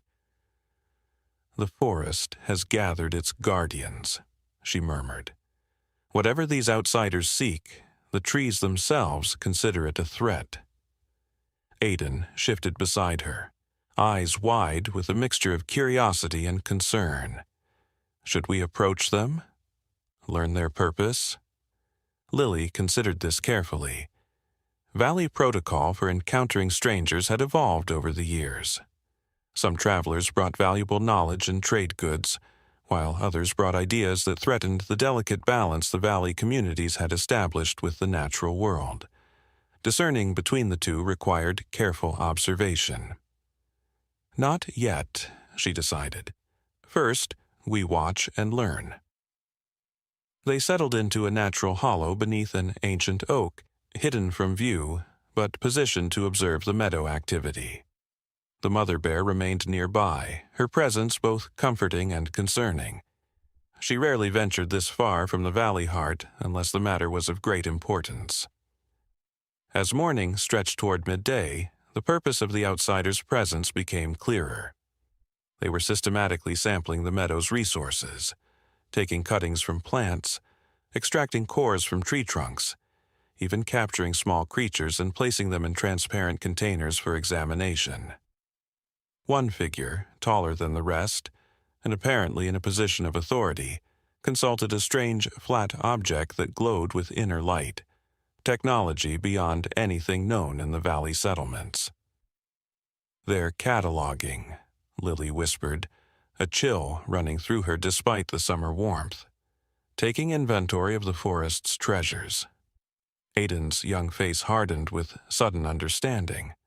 Like the old stories, before the Great Reconciliation, when people saw the forest only as resources to be claimed. Lily nodded grimly. The histories passed down from Ethan and the other elders spoke of a time when humans from distant lands had come with similar purpose, measuring, sampling, preparing for exploitation. Those encounters had rarely ended well for the forest or its original inhabitants. Their observations were interrupted by a commotion from the encampment. One of the strangers had ventured to the meadow's edge and encountered something unexpected: the great copper-furred bear, descendant of the ancient guardian that had helped establish peace in the valley generations ago. Though not as massive as its legendary ancestor, the copper bear was still an impressive sight, standing nearly twice the height of a man when raised on its hind legs. Shouts of alarm echoed across the meadow. The outsider retreated hastily, reaching for an object at his belt that Lily recognized with horror as a weapon. Not the simple bows or spears used in ceremonial valley hunts, but something more ominous that seemed designed for efficient killing. "They'll hurt him," Aiden gasped, already half rising from their hiding place. Lily placed a restraining hand on his arm. "Wait." Before either could act, something remarkable occurred. The copper bear, rather than advancing aggressively toward the frightened humans, simply sat back on its haunches in a gesture Valley residents would have instantly recognized. A request for parley, not a prelude to attack. But the outsiders, unfamiliar with bear communication, continued their defensive positioning, weapons drawn and aimed. "They don't understand," Lily said urgently. "They can't read the signs." She made a swift decision, rising to her feet despite the risk. "We must intervene before blood is shed on sacred ground." With Aiden close behind, Lily emerged from the forest edge, hands raised in the universal gesture of peaceful intent. The outsiders spotted them immediately, their attention divided now between the unexpected human arrivals and the massive bear that continued its patient-seated vigil. "Hold your weapons," Lily called out, her voice carrying the authority developed through years as keeper. "The bear offers no threat if you offer none in return." The leader of the expedition stepped forward, his expression a mixture of confusion and wariness. He was older than the others, with silver hair cropped close to his skull and eyes sharp with intelligence. "You're from the Valley settlements?" he asked, his accent strange to Lily's ears. She nodded, continuing her careful approach. "I am Lily Morgan, keeper of forest knowledge. This is my apprentice, Aiden Adams." She gestured toward the copper bear, which remained remarkably calm despite the tense confrontation. "And this is a guardian of these lands who asks why strangers disturb the solstice peace with their sampling and measuring." The man's eyebrows rose in evident skepticism.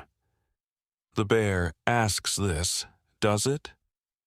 He studied Lily more carefully, noting her simple clothing, the staff of office she carried, the confidence with which she stood before their advanced technology. Interesting. We'd heard rumors of valley dwellers who claimed unusual relationships with local wildlife, but I had dismissed them as exaggerations. "Your dismissal changes nothing of the truth," Lily replied evenly. "Now, will you answer the question that both I and the forest guardian wish to know? What brings you to these lands with your tools of taking?" The leader signaled his companions to lower their weapons, though they did so with obvious reluctance. "My name is Professor Alexander Blackwood. We represent the Eastern Federation's Biological Resource Survey." He gestured to the equipment scattered around their encampment. "We're scientists, not invaders. We study ecosystems to better understand and preserve them." Aiden shifted skeptically beside Lily. "Your actions look more like cataloging than preserving," he observed, with the direct honesty of youth. Professor Blackwood's expression tightened momentarily before he offered a practiced smile. "Young man, true preservation begins with comprehensive understanding. We take samples to analyze unique properties that might benefit humanity. Medicines from plants, resilience factors from animals adapted to changing conditions." Lily felt a familiar stirring in her consciousness, the same feeling she experienced when communing with the ancient guardians of the forest in her role as keeper. It was a sensation of both warning and guidance, an intuitive knowledge that transcended ordinary understanding. "You speak half-truths, Professor," she said quietly. "Your pursuit of knowledge serves purposes beyond preservation. The forest senses this, even if your words attempt to conceal it." A flash of genuine surprise crossed Blackwood's features. He studied Lily with renewed interest, as if seeing her properly for the first time. "You're her, aren't you? The child from the legends, the one who could speak with bears." His tone held a mixture of scientific curiosity and something darker. "We thought those stories were mere folklore, embellishments created to explain this valley's unusual ecological stability. Legends often contain more truth than those with microscopes are prepared to see," Lily responded, holding her ground despite the unsettling way the professor evaluated her, as if she were one more specimen to catalog. The tension was broken by a new arrival that caused even the stoic professor to step back in alarm.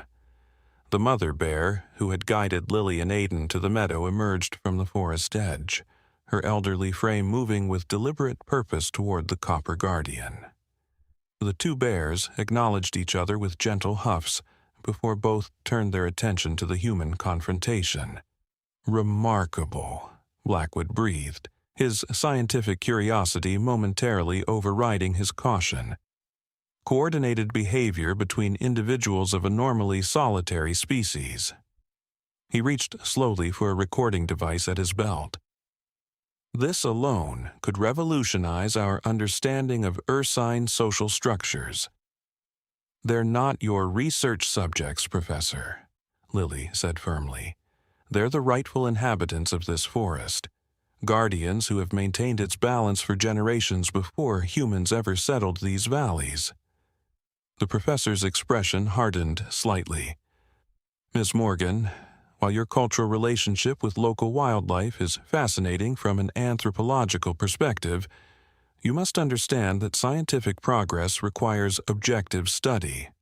The biological resources in this isolated valley could contain solutions to problems facing the wider world: disease, food scarcity, environmental degradation." "At what cost?" Aiden challenged, his young voice steady despite the intimidating presence of the professor and his team. "How many trees must be cored until they sicken and die? How many plants uprooted? How many animals captured and taken from their homes for your studies?" A younger woman from the research team stepped forward, her expression more open than the professor's.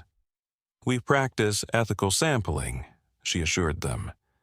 "Minimal impact protocols are standard procedure in the survey." Lily turned her attention to this new speaker, sensing greater receptivity. "And after your survey is complete? What happens when your reports reach those whose interest lies not in knowledge but in exploitation?" The woman hesitated, exchanging a glance with Professor Blackwood that confirmed Lily's concerns. The Eastern Federation, whatever that might be, had not sent this expedition merely to catalog and admire. Before the conversation could continue, a low rumble disturbed the meadow, not from either of the bears, but from the earth itself. The ground trembled beneath their feet, gently at first but with increasing intensity. The scientists looked alarmed, grabbing for equipment as vibrations threatened to topple their delicate instruments. "Earthquake," one called out anxiously. Lily and Aiden exchanged knowing glances. This was no ordinary seismic event. The timing was too perfect, the location too specific. This was the forest responding to threat in its most ancient voice. As the trembling intensified, focused precisely within the boundaries of the outsider's camp while leaving the surrounding meadow undisturbed, Lily felt a familiar presence approaching. From the deepest part of the forest, where few humans ever ventured, shadows moved between ancient trees, the first guardians, the old ones, awakening to the call of the copper bear and its elderly companion. Professor Blackwood's scientific certainty visibly faltered as the unnatural trembling continued to target his expedition while leaving Lily and Aiden untouched. The younger scientist who had spoken of ethical practices pointed wordlessly toward the forest edge, where forms too large and too strangely shaped to be ordinary animals were gathering. Not fully materialized, but present enough to bend light and shadow in ways that defied rational explanation. "What is happening?" Blackwood demanded, scientific authority giving way to primal uncertainty. "What are you doing?" "Not I," Lily answered calmly. "This is the forest speaking in its own defense. The old ones remember every intrusion, every violation. They judge your intentions and find them insufficient for the trust you ask." The ground gave a final, decisive heave that sent several pieces of sampling equipment tumbling across the meadow, then fell still. In the sudden silence that followed, the message was unmistakable. A warning delivered without words, but with perfect clarity.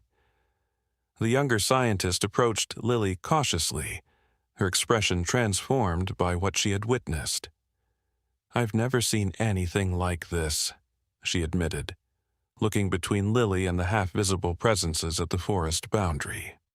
Our environmental impact models never predicted consciousness in an ecosystem. "Alexandra," Professor Blackwood cautioned sharply, but the young woman continued regardless. "My name is Doctor Alexandra Chen," she said, extending her hand to Lily in a formal gesture. "And I believe we have much to learn from you and your people, not as subjects of study but as teachers." Lily accepted the offered hand, sensing genuine openness despite the professor's evident disapproval. "The forest doesn't object to true seekers of knowledge," she explained, "but it recognizes the difference between those who come to learn with respect and those who come to take with entitlement." Professor Blackwood had regained some of his composure, though he eyed the forest edge warily. "You speak of the forest as if it were a single, conscious entity. Scientifically, that's— Perhaps your science has limitations when it divides what is whole," Aidan interrupted with surprising confidence. "Our ancestors made the same mistake, seeing trees and bears and streams as separate things to be categorized rather than connected parts of a living system. The trembling ground had accomplished what Lily's words alone might not have, created an opening for genuine dialogue." As the morning progressed into the afternoon intended for solstice celebrations, an impromptu council formed in the meadow. The bears remained as silent witnesses while Lily explained the valley's history, the original conflict with the bears, her childhood role in establishing understanding, and the covenant that had allowed human and wild to flourish together for generations. Some of the scientists listened with open skepticism, others with growing fascination.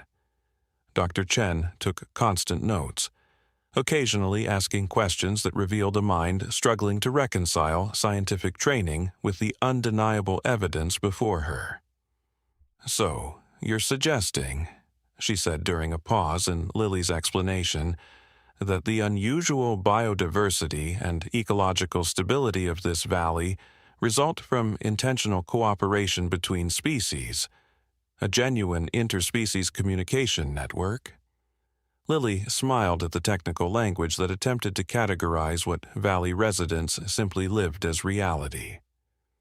"I'm suggesting that when humans stopped trying to control the forest and started listening to it instead, both flourished in ways neither could alone." As the council continued, Lily became aware of new arrivals observing from the meadow's edge. Valley residents, concerned by her absence from the solstice celebrations, had followed the signs of her passage. Emma stood beside Connor Adams, both watching the proceedings with the patience of those who had witnessed the extraordinary become ordinary over decades of valley life. Behind them gathered others. Michael Hayes, now an elderly man who had transformed from the village's most aggressive hunter to its most passionate advocate for forest preservation. Jacob Bennett, whose healing knowledge had expanded to include treatments derived from plant wisdom shared through Lily's communication with the forest.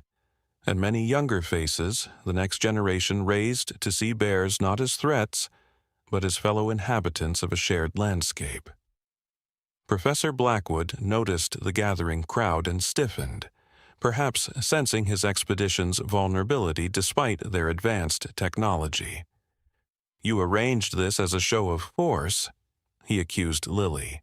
She shook her head. "Today is the summer solstice, our most important celebration. When I didn't return for the ceremonies, they came looking for me, as any community would for its members."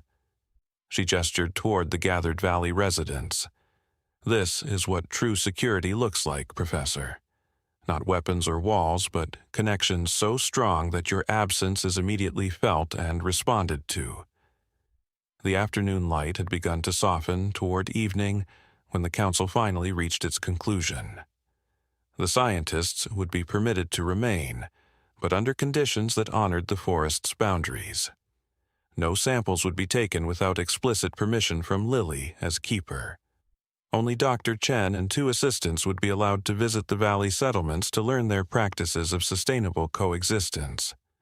And before any knowledge gained could be shared with the Eastern Federation, it would be reviewed by a council of both human and forest representatives to ensure it would not enable exploitation. Impossible conditions, Professor Blackwood objected. Our mandate requires comprehensive sampling for laboratory analysis, and what you suggest about review by forest representatives, it's scientifically absurd. Yet the trembling earth was not absurd? Lily countered gently. The gathering of normally solitary bears was not absurd. The shadows that still watch from the forest edge, are they also figments of unscientific thinking? The professor had no ready answer for this. The day's events had confronted his rational worldview with experiences that defied conventional explanation. He looked toward his team, many of whom had been visibly affected by the demonstration of the forest's consciousness. We should accept their terms, Doctor, Chen urged, her expression alight with the excitement of genuine discovery. This isn't a limitation, Alexander. It's an unprecedented opportunity to study interspecies communication from within rather than as outside observers. As the scientists debated among themselves, Emma approached her daughter, embracing her briefly before studying the outsiders with the wisdom earned through raising a child who had changed the course of an entire valley's history. They bring the old thinking back to our doorstep, she observed quietly. The belief that understanding comes from taking things apart rather than experiencing their wholeness. Lily nodded, feeling the weight of her responsibility as keeper. Yet some among them sensed there might be another way. The younger woman, Dr. Chen, she has eyes that still know how to see. And what of the shadows in the trees? Emma asked, glancing toward where the presences of the first guardians remained partially manifest. It's been many years since they revealed themselves so openly. They remember the time before the Covenant, Lily explained, when humans approached the forest only as masters, never as students or partners. They appear now as reminder and warning. The debate among the scientists concluded with a compromise. Professor Blackwood and most of the expedition would return to report their preliminary findings, while Dr. Chen and 2 colleagues would remain in the valley for deeper study under Lily's guidance. The copper bear and its elderly companion seemed satisfied with this arrangement, rising from their vigilant positions and moving toward the forest edge with unhurried dignity. As preparations began for the scientists' divided departure, Aiden approached Lily with thoughtful eyes. "Will it always be like this?" he asked. "Will we always need to defend the forest against those who cannot hear its voice?" Lily considered his question carefully, watching as valley residents began to interact cautiously with the scientists who would be staying. Already, Jacob was showing Dr. Chen a plant whose properties had been revealed through bear behavior, while Connor explained the principles behind their boundary-respecting architecture. "Perhaps not always," she said finally. "What begins as defense can become teaching. These outsiders bring knowledge we lack. Just as we possess wisdom they've forgotten."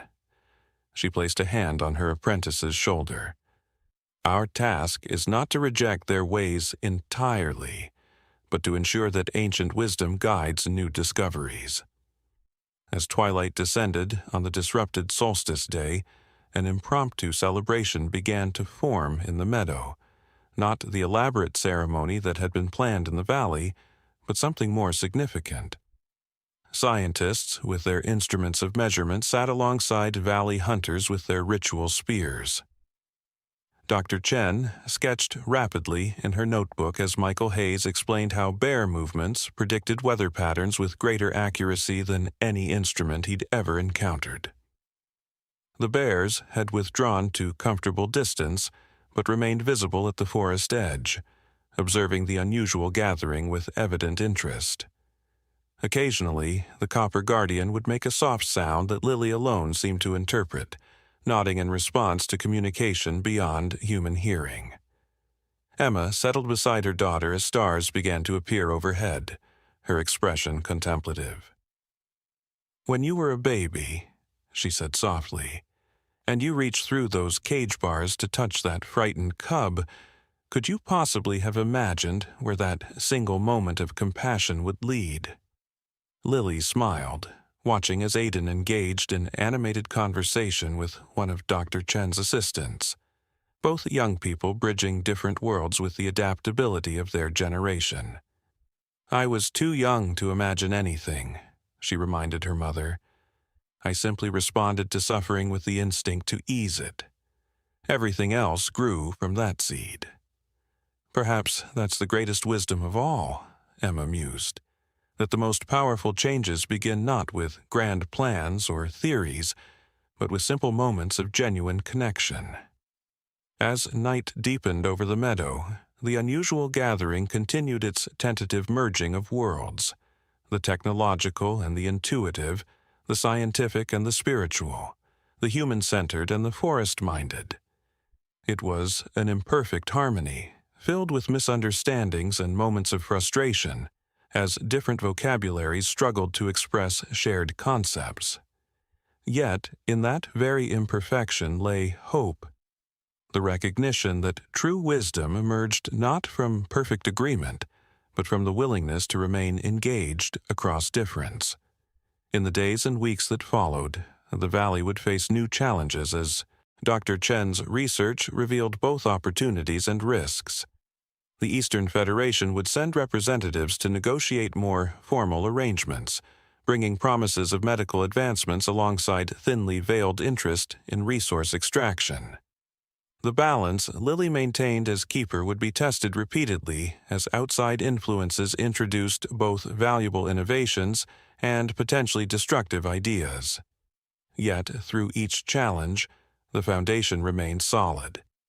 The understanding that had begun with a baby's compassion for a captive cub had grown into a philosophy that guided an entire community's relationship with the world. The bears remained partners rather than subjects, the forest a teacher rather than a resource, and the boundaries between species permeable to communication while still respecting essential differences. And on quiet nights, when the demands of her role as keeper had been temporarily fulfilled, Lily would sometimes walk alone to the deepest part of the forest, to a clearing known only to her and the bears. There, seated beneath stars that had witnessed the entire history of human-forest relations, she would reflect on the extraordinary journey that had begun with the simplest of childhood gestures. Sometimes the great copper bear would join her in these moments of contemplation, its massive form settling beside hers with companionable ease. Between them passed understanding that required no words, a recognition that the work of harmony was never complete, but always worth pursuing, that each generation would face its own challenges in maintaining the covenant, and that compassion remained the truest foundation for lasting change. And if visitors from distant places expressed amazement at a community where bears moved freely among human dwellings, where children were taught to read forest signs as fluently as written language, where the boundary between settlement and wilderness existed, not as barrier, but as permeable meeting ground, they would be told the story that had become the valley's defining legend. How the smallest and most vulnerable had recognized suffering in the equally vulnerable.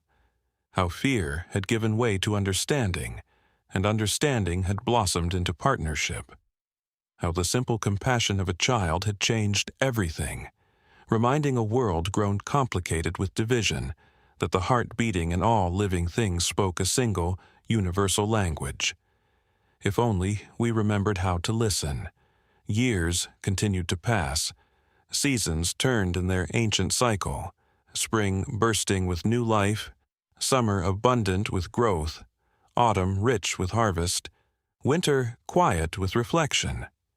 Lily's hair gradually silvered, just as her mother's had before her, though her eyes remained bright with the same extraordinary clarity that had allowed her to see beyond fear as a child.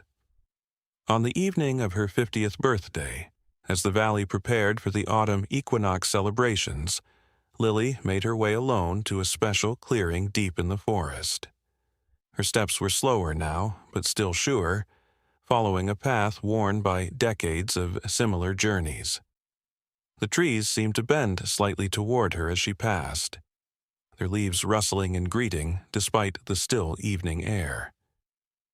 The clearing appeared unchanged by time, a perfect circle of ancient trees surrounding a moss-covered stone that seemed to have emerged from the earth itself rather than having been placed by human hands. Lily settled upon this natural seat, her weathered fingers tracing familiar patterns in the moss as she waited. She didn't wait long.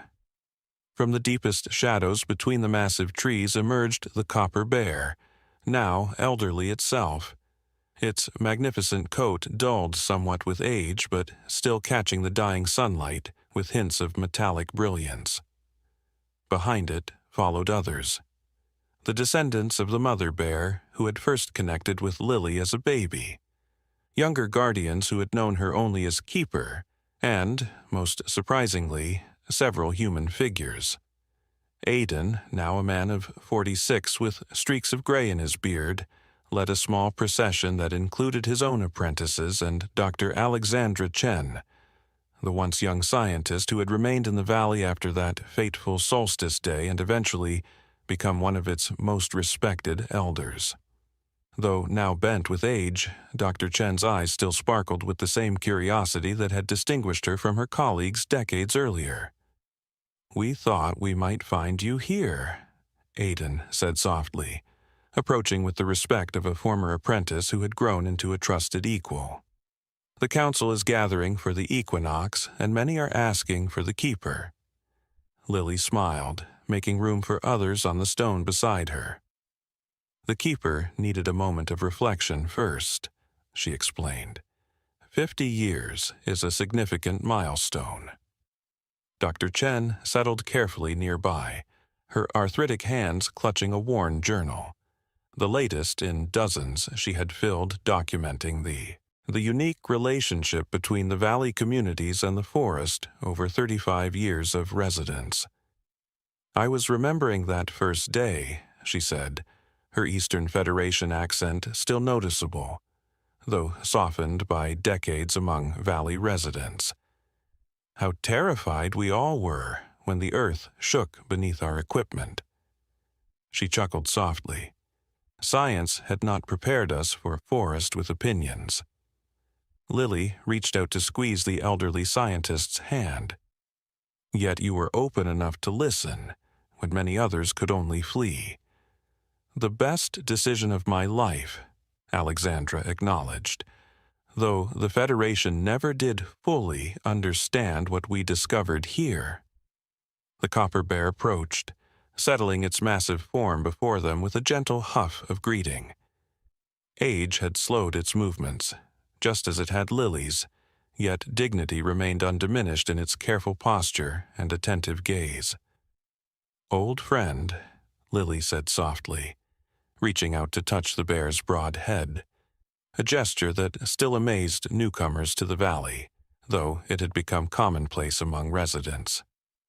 "We've traveled a long path together, haven't we?" The bear's eyes seemed to hold both acknowledgement and something more, a shared awareness that their parallel journeys were approaching a transition neither could avoid. Lily had felt it growing within her bones over recent months, a gradual loosening of her connection to the physical world, a preparedness for what must eventually come to all living things. "You've sensed it, too," she murmured to the bear, who responded with a low rumble that vibrated through the stone beneath them. Aiden's expression shifted with sudden understanding. "Lily, are you saying that my time as keeper is drawing to its natural conclusion?" She smiled gently at her former apprentice, now a master in his own right. "The forest has been whispering it to me all summer. Surely you've heard it too." The younger humans exchanged concerned glances, but Dr. Chen nodded slowly, her weathered face serene with acceptance. "The patterns shift and flow," she said, echoing one of the valley's most cherished teachings. "Nothing remains fixed, yet nothing truly ends." As twilight deepened around them, transforming the clearing into a space between worlds, Lily began to speak, not just to the humans gathered there, but to the bear guardians and, it seemed, to the forest itself. Her voice carried the measured cadence of someone sharing not just memories, but a sacred truth that needed preservation. "When I was a baby," she began, "too young to understand fear or separation, I reached through the bars of a cage to touch a frightened bear cub." She looked around at those gathered, her eyes bright with reflected starlight. That simple act, born not from courage or wisdom, but from innocent recognition of another's suffering, became the seed from which everything we know grew. The copper bear shifted closer, its massive head coming to rest gently against Lily's knee, a gesture of such tenderness that several of the younger apprentices found themselves blinking back tears. "Over these decades as keeper," Lily continued, "I've been called many things. Visionary, teacher, even occasionally miracle worker." A smile touched her lips. "But the truth is simpler and more profound. I was simply the first in recent memory to see without the veil of fear, to recognize that the beating heart in a bear cub's chest is not so different from the one in my own." She placed her hand over her heart, then reached to touch the same spot on the copper bear's broad chest. The same rhythm, the same life, different forms but shared essence. From the trees surrounding the clearing came a soft rustling that couldn't be attributed to wind, a response from the forest itself to words that honored its deepest truth. "The Eastern Federation scientists came seeking resources," Dr. Chen added, her voice quavering slightly with age. "What they found instead was relationship. What I found was a lifetime of learning that transformed everything I thought I knew about consciousness and connection." "And now," Lily said, looking directly at Aiden, "the time has come for the next transition. You have walked beside me for 30 years, learning the language of bears and trees, weather and stone. The forest has accepted you as it once accepted me." Aiden's eyes widened with a mixture of honor and apprehension. "Lily, you can't mean the role of keeper passes to you with the equinox," she confirmed gently. "The bears have already acknowledged it. Haven't you felt their different greeting when you walk the boundary paths?" The copper bear lifted its head, fixing Aiden with an intent gaze that seemed to pierce through all pretense and uncertainty to the core of the man's being. After a moment, it made a soft sound of affirmation that required no translation. "But what of you?" one of the younger apprentices asked, voicing the question that created a knot of emotion in every heart present. "If you're no longer keeper." Lily's smile deepened, radiating a peace that transcended the melancholy of transition. "I will be what I've always truly been. A child of the forest, a friend to bears, a keeper of stories rather than a keeper of knowledge." She looked up at the stars now visible through the canopy opening. "And eventually, when my body has completed its journey, I will become part of the forest itself, as we all do in time." The copper bear rose then, moving with slow dignity to stand directly before Lily.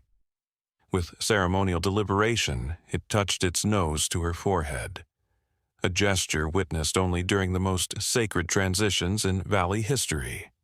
A current seemed to pass between them, visible as a brief shimmer in the air that connected woman and bear in tangible communion. When the moment passed, Lily's eyes held a new depth, not diminished but transformed, as if she now saw with more than human perception. The bear stepped back, then turned toward Aiden, repeating the gesture with the same solemn intent. "It is done," Lily said softly, as the bear returned to its place in the circle. "The covenant passes to a new generation." As if in response to her words, a sound began to rise from the forest floor. Not the threatening rumble that had greeted the scientists decades earlier, but a harmonious vibration that seemed to emanate from the earth itself.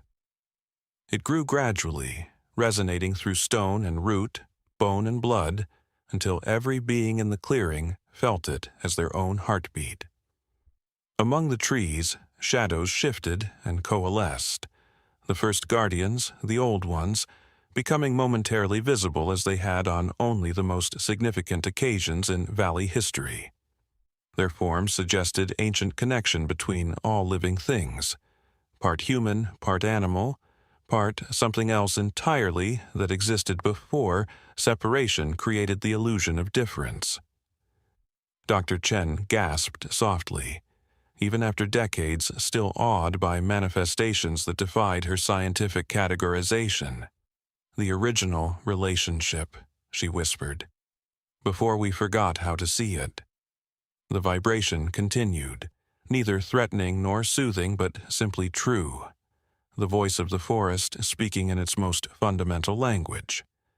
Within that resonance, those gathered in the clearing felt themselves not as separate beings, but as expressions of a single, magnificent whole, the great web of life that connected every creature from the smallest insect to the most ancient guardian. Gradually, the vibration gentled and receded, leaving behind a profound silence that felt like the indrawn breath before new creation. The shadows among the trees dissolved back into ordinary darkness, though a sense of presence remained. Watchful, accepting, eternal. Lily rose from the stone seat that had supported her, reaching out to take Aiden's hand and place it where hers had rested. "The circle continues," she said simply. "What began with a child's compassion now flows through all of us. The understanding that we are not masters of the forest nor separate from it, but part of its living wisdom." The copper bear made a soft sound of agreement before turning to lead its companions back toward the deeper forest.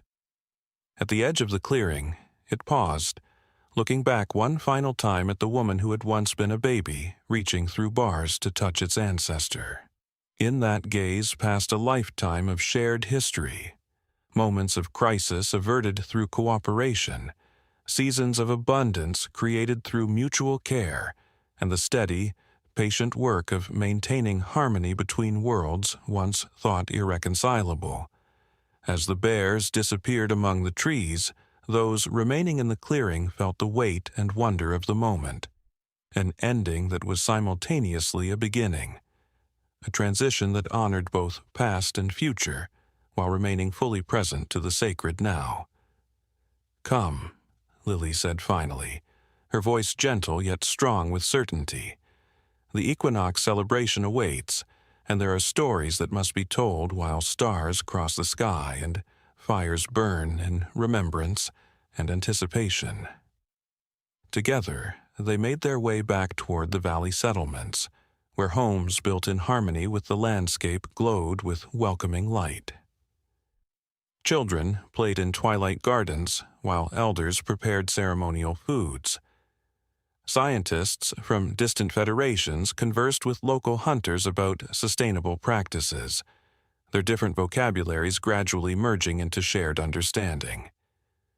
At the center of the largest gathering space, a fire pit had been prepared for the equinox blaze that would burn through the night of perfect balance between darkness and light.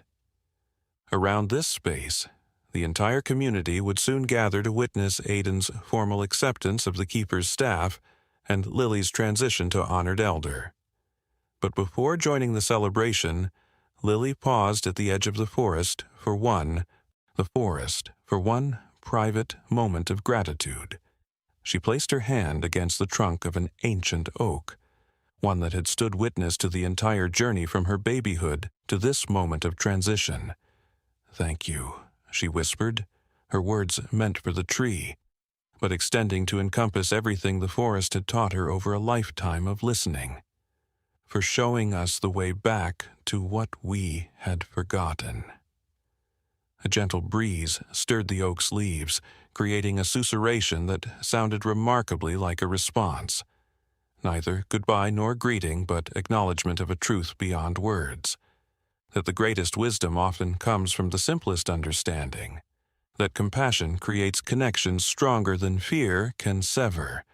And that sometimes it takes a child to remind us of the heart that beats in all living things. With peace settling in her soul, like the evening settling over the valley, Lily turned toward the waiting community, toward the future her single act of childhood compassion had helped create. Behind her, the forest stood eternal and ever-changing, guardian and teacher, separate yet connected in the great mystery that bound all living things in one magnificent whole. And somewhere in the deepest part of that ancient woodland, a bear cub was being born, bright-eyed and curious, ready to continue the covenant between wilderness and humanity that had begun with a baby's gentle touch and would continue as long as there were hearts willing to reach beyond the bars of fear toward understanding.